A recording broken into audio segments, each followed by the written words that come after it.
गरीब चाची के घर अमीर भतीजी लाई इफ्तारी। या अल्लाह, आज तो इस कमबख्त चूल्हे ने नाक में दम कर दिया है। ऐसा लग रहा है जैसे चूल्हा ना होकर धुएं की चिमनी हो। अपनी चाची को इस तरह से धुएं में परेशान देखकर जोया आकर कहती है, लाइए चाची माँ, आज हम आपको रोटियां बनाकर खिलाते हैं। अरे नहीं जोया, मैं बना लूंगी। मैं नहीं चाहती कि इस चूल्हे के धुएं से मेरी हूर सी भतीजी का चेहरा काला पड़े। इतने में जोया का चाचा अनवर सिर से पांव तक मिट्टी में सना हुआ घर लौट आता है। उसके हाथों में एक छोटी सी थैली थी जिससे चाशनी टपक रही थी। उफ, अरे थैली में से ये क्या टपक रहा है?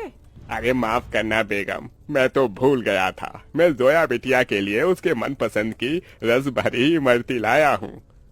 इमरती का नाम सुनते ही 24 साल की जोया किसी बच्चे की तरह उतावली जताते हुए बोली, क्या सचमुच चाचा जान, आप मेरी मनपसंद की इमरती लाए हैं? मेरे मुंह में तो पानी आने वाला था, मगर मैंने किसी तरह खुद को रोक लिया। हम सब साथ में इसे इफ्तार में खाएंगे। अरे नहीं बिटिया, मैं जरा सी ही इमरती लाया हूँ, तू खा ले। मुझे और तेरी चाची को मीठे से खास मोहब्बत नहीं है ना बेगम?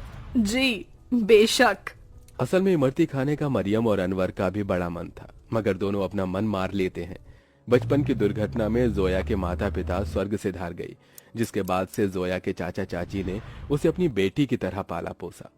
उसके प्यार में कोई कमी न हो, इसलिए दोनों ने खुद की अपनी औलाद भी नहीं की।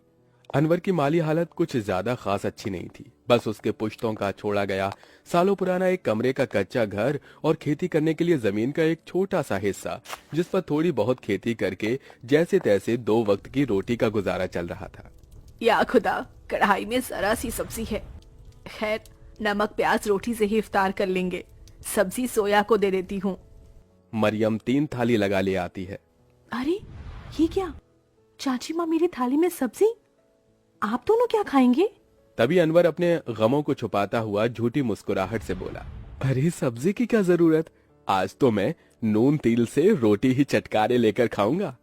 ये कहते हुए गरीब अनवर नमक तेल लगी रोटी काट काट कर खाने लगता है।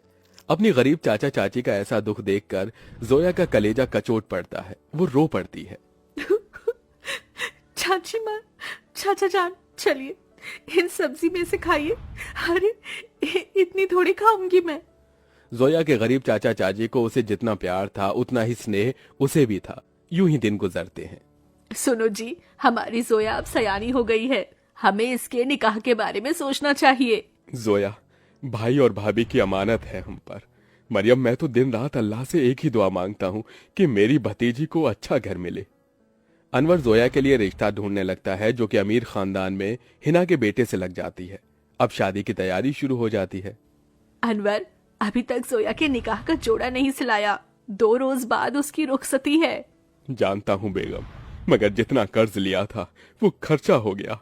मैंने तुमसे एक बात भी छिपाई है, मैंने अपनी जमीन बेच दी। क्या जमीन बेच दी? उसी से तो फकत अभी तक हमारी रोजी रोटी चल रही थी। अब क्या करेंगे आगे? अल्लाह मियाँ बैठा है ना रोटी देने वाला। मरियम, कुछ तो कर लूंगा, लेकिन जोया हमारी इकलौती भतीजी है।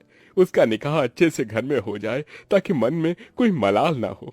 जोया के गरीब चाचा चाची उसकी शादी के लिए अपनी खेती बाड़ी बेचकर उसकी विदाई करते हैं। चाचा चाची माँ, जा मेरी बच्ची, अल्लाह तुझे दोनों जहां की खुशियों और नेमतों से नवाजे। जोया अपने गरीब चाचा चाची के घर को छोड़कर अपने अमीर ससुराल में आ जाती है, जहां उसके सास ससुर नंद जेठानी से भरा पूरा परिवार मिलता है, जहां सास हिना उसका स्वागत करती है।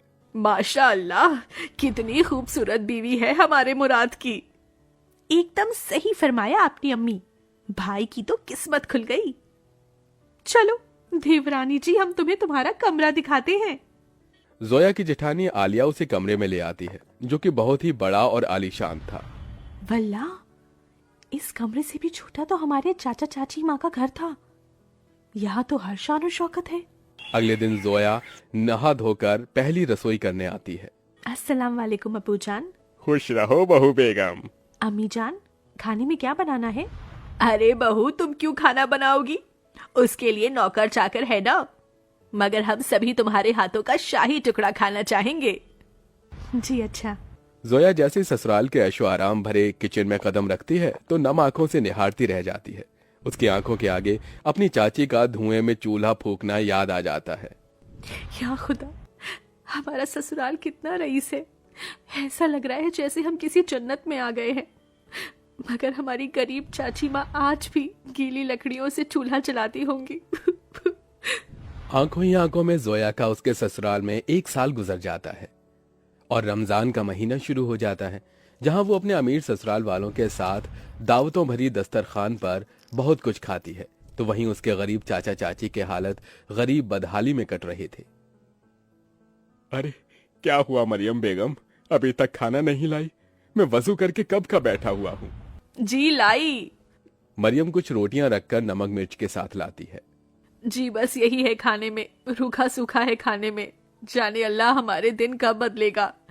बाकी दिन भी रूखा सूखा खाते हैं और रोजे में भी रूखा सूखा खाकर काटना पड़ रहा है। मरियम, अल्लाह ने जो दिया है उसे सिर माथे लगाकर खाओ। बेचारे गरीब शौहर बेगम एक दूसरे को निवाला खिलाकर गम बांटते हैं। कंगाली इतनी थी कि दोनों पानी से सहरी करके भूखे पेट कड़ी धूप में भट्टी पर काम करते हैं और यूं ही दिन गुजरते गए। बेगम, अल्लाह के करम से इतने पैसे जुड़ गए, कल जोया के ससुराल इफ्तार दे आते हैं। दोनों खुद पर दुख उठाकर जोया और उसके ससुराल वालों के लिए कपड़े, फल, मिठाई के साथ इफ्तार लेके जाते हैं। अरे समधी साईं, आप दोनों?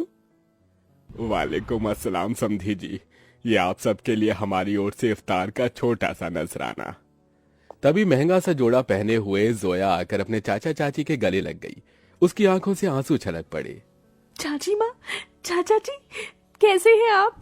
गरीबी और गमों भरे हालातों को छुपाते हुए दोनों झूठ बोलते हैं। हम अच्छे से हैं। अरे बच्ची, तू खुश तो है? जी चाचा, मैं बहुत खुश हूँ। यहाँ सभी हमारे साथ बहुत ही अच्छे से प्यार मोहब्बत से रहते हैं। अल्लाह का शुक्र है जो तुझे इतना मोहब्बत भरा ससुराल मिला है। अच्छा, अब इजाजत दीजिए। अरे भाईजान, अभी तो आए हैं, अभी ही जा रहे हैं। थोड़ी देर में इफ्तार का समय हो जाएगा। इफ्तार की दावत खाकर जाइएगा। नहीं आपा, हमारे यहाँ बेटी के ससुराल का पानी भी नहीं पीते। हम चलते हैं, अल्लाह हाफिज। उनके जाने के बाद जोया की नंद ने कहा, अम्मी, आपने गौर फरमाया भाभी जान के चाचा चाची काफी कमजोर से लग रहे थे और कुछ परेशान भी थे। नाजिमा, लाजमी है कि वो कुछ परेशानी में है। बहू, तेरे चाचा चाची बहुत ही खुददार हैं। ऐसे तो वो हमारी मदद लेंगे नहीं।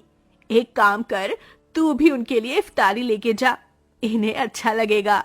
जोया के ससुराल वाले बहुत ही खुशियों के साथ उसके गरीब चाचा चाची के लिए इफ्तार की तैयारी में टोकरे भर फल, मिठाइयाँ, बहुत सी चीजें करते हैं।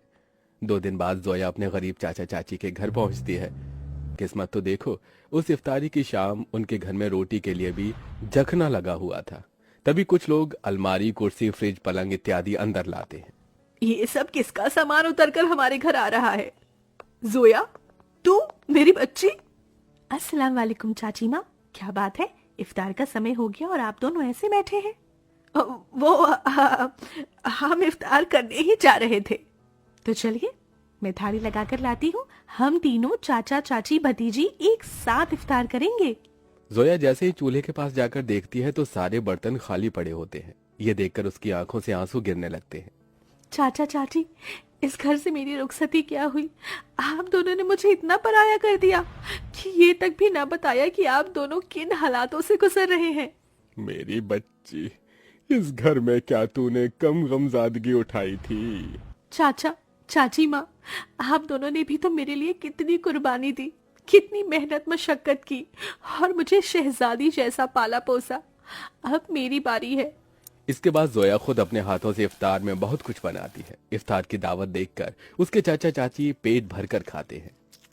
आज एक अरसे बाद ऐसी इफ्तारी नसीब हुई है, वरना तो सालों से गरीबी में रूखे सूखे से रमजान के रोजे कट रहे थे। मैं यहाँ आप दोनों को सिर्फ इफ्तार देने नहीं आई, बल्कि ईद पर आपको मेरे यहाँ आना है और ये अम्मी अब्बू का हुक्म है। हम आएंगे बिटिया, जरूर आएंगे। जोया के गरीब चाचा चाची ईद के दिन उसके घर आते हैं, जहां उनका खूब स्वागत होता है और सभी साथ मिलजुल कर ईद मनाते हैं।